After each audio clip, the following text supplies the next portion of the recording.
पूरा विश्व कोरोना महामारी से 2 सालों से लड़ रहा है। 2020 में शुरू हुई विश्वव्यापी कोरोना महामारी जो इस साल 2021 में भी तांडव मचा रखा है।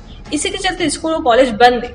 ऑनलाइन के माध्यम से बच्चों को पढ़ाया जा रहा है। कक्षा 1 से लेकर कक्षा 12वीं तक के बच्चे पिछले 2 सालों से अपने घरों में बैठकर ऑनलाइन पढ़ाई कर रहे हैं। बच्चों को लेकर अभिभावकों ने कहा कि पिछले 2 सालों से कोरोना महामारी के चलते बच्चों की पढ़ाई सही ढंग से नहीं हो पा रही है। बच्चों का भविष्य अंधकार की तरफ जा रहा है। सरकारी स्कूल हो या प्राइवेट, सभी बच्चों को ऑनलाइन के माध्यम से ही घर बैठे ही पढ़ाया जा रहा है, लेकिन बच्चे सही ढंग से पढ़ नहीं पा रहे। कई बार ऑनलाइन में नेट की समस्या आती है। बच्चों को कुछ सवाल करना हो तो शिक्षकों से सही तरीके से ऑनलाइन के माध्यम से सवाल जवाब नहीं हो पाते। ऐसे में बच्चों की ऑनलाइन पढ़ाई एक फॉर्मेलिटी है। वहीं शिक्षा अधिकारी CK शर्मा ने बताया कि कक्षा 1 से लेकर कक्षा 8 तक के बच्चों के लिए मोहल्ला क्लास के माध्यम से पढ़ाया जा रहा है। वहीं कक्षा 9वीं से लेकर 12वीं तक के बच्चों के लिए ऑनलाइन पढ़ाई कराई जा रही है। वहीं प्राइवेट स्कूल भी सभी बच्चों को ऑनलाइन के माध्यम से बच्चों को पढ़ा रहे। यह बात सही है कि ग्रामीण क्षेत्रों में हमको ऑनलाइन पढ़ाई को लेकर काफी दिक्कतें आ रही है और कोरोना के चलते ऑफलाइन कक्षा बंद है। ऐसे में बच्चों को ऑनलाइन के माध्यम से मोहल्ला क्लास के माध्यम से बच्चों को पढ़ाया जा रहा है। ग्रामीण क्षेत्र में भी मोहल्ला क्लास ऑनलाइन के माध्यम से बच्चों को पढ़ाने की पूरी कोशिश की जाती है। जब तक कोरोना महामारी चलती रहेगी तब तक ऑफलाइन पढ़ाई नहीं होगी। ऑनलाइन पढ़ाई के बारे में मेरा ये कहना है कि 2 साल से मैं 11th और 12th ऑनलाइन ही गई है और इसमें क्या होता है कि काफ़ी ज़्यादा टाइम क्लासेस या तो लगती नहीं है क्योंकि कभी नेटवर्क इश्यूज़ होते हैं तो कभी साउंड की प्रॉब्लम होती है और कभी लगती है तो क्या होता है कि क्लासेस में भी बहुत सारे बच्चे मतलब सीरियस नहीं होते हैं और कई का ध्यान भी नहीं होता है। और जैसे कि मेरी क्लासेस अभी बड़ी है, जैसे कि 11th है और 12th है, तो उसमें क्या होता है आप पर्टिकुलर सब्जेक्ट को चूज़ करते हो तो उसमें ज़्यादा अटेंशन की ज़रूरत होती है, तो वो चीज़ नहीं हो पा रही है। और फिर बहुत सारी चीज़ें आ जाती है जैसे कि प्रैक्टिकल्स होते हैं तो वो प्रैक्टिकल्स नहीं हो पा रहे हैं और फिज़िकल एक्टिविटीज़ के लिए आपको मार्क्स मिलते हैं तो वो नहीं हो पा रहा है।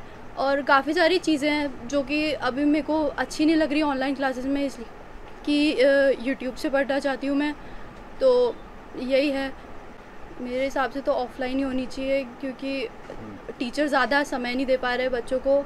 और ऑनलाइन क्लासेस में भी क्या है कि हम किसी से कोई डाउट पूछते हैं तो वो ढंग से क्लियर नहीं हो पाता है, इसलिए बच्चों का भविष्य तो बहुत मुश्किल में चला गया है क्योंकि सरकार और स्कूल ने अपने कमाई के लिए सोर्स चालू कर दिया है। 2 घंटे की ऑनलाइन क्लासेस होती, जबकि पहले 7 घंटे 6 घंटे बच्चा स्कूल में रहता था। सभी तरह की फिजिकल एक्टिविटी होती थी, साथ में बच्चों को पढ़ने के कारण कंपटीशन रहता था।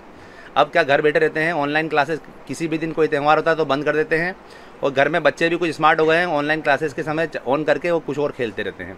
मन में कई सवाल होते हैं पढ़ाई के प्रति, वो सवाल पूछ नहीं पाते हैं। एक तरफा काम चल रहा है सर। बिल्कुल बच्चों का भविष्य पूरी तरह से अंधकार है क्योंकि सरकार चाहे तो इनको पास कर दे, लेकिन क्या वो जो पढ़ाई ज़रूरी थी वो कर पाए? क्या पढ़ाई वो कर नहीं पा रहे हैं। केवल मतलब एक फॉर्मेलिटी सी हो गई है कि बच्चों को किसी तरह से बस ये साल निकालना है। स्कूल अपने फीस की चिंता कर रहा है, सरकार अपने सत्र की चिंता कर रही है, पर बच्चों के बारे में कोई सोच नहीं पा रहा है कि भाई बच्चे जो पढ़ाई ज़रूरी थी वो हो पाई क्या। बहुत सारे प्रश्न रह गए। नहीं, मुझे नहीं लगता कि बच्चों का ऑनलाइन क्लासों से कोई ज़्यादा इफेक्ट पड़ा है क्योंकि पिछले साल ऑनलाइन क्लासेस हुई, उसके बाद जो रिजल्ट आया उसमें कुछ ऐसा कुछ देखने में नहीं आया कि बच्चों ने कुछ पढ़ा है। 1.5-2 घंटे की पढ़ाई के अंदर कुछ समझ नहीं पाता बच्चा, क्योंकि कभी नेट की प्रॉब्लम होती, कभी इंटरनेट बंद हो जाता है, कभी मोबाइल चार्ज नहीं होता है और कभी वो समय अपने हिसाब से बदल देते हैं। साल ही कोरोना की जो शुरुआत हुई थी उसी समय विभाग ने जो है हमारा घर हमारा विद्यालय कार्यक्रम लागू कर दिया था, जिसके तहत ज़्यादा से ज़्यादा विद्यार्थियों को व्हाट्सएप ग्रुप में जोड़ करके और डिजिलैब सामग्री जो है उन बच्चों के व्हाट्सएप उनके पेरेंट्स तक पहुंचाई गई थी और उससे पढ़ाई करी गई थी। 1 से 8 में मोहल्ला क्लासेस लगा करके और बच्चों तक पहुंचा गया था, उनको पुस्तकें बांटी गई थी। तो इस बार भी हम पूरा प्रयास करेंगे। अगर विद्यालय हमारे खुलने में देर होते हैं तो हमारा घर हमारा विद्यालय दूरदर्शन और इसके साथ में जो है बाकी जो चैनल चलते हैं उनके माध्यम से और पुस्तकें उनको बांट करके और इसी प्रकार से हम बच्चों तक पहुंचेंगे और उनकी पढ़ाई कंटिन्यू कर लें। प्राइवेट स्कूल्स में ज़्यादातर देखा गया है कि उन्होंने ऑनलाइन कक्षाएं संचालित की हैं, तो उसी तरह से वो ऑनलाइन कक्षाएं संचालित करके और अपने बच्चों तक अपनी पहुंच बनाएंगे जैसा उन्होंने इस सत्र में बनाया।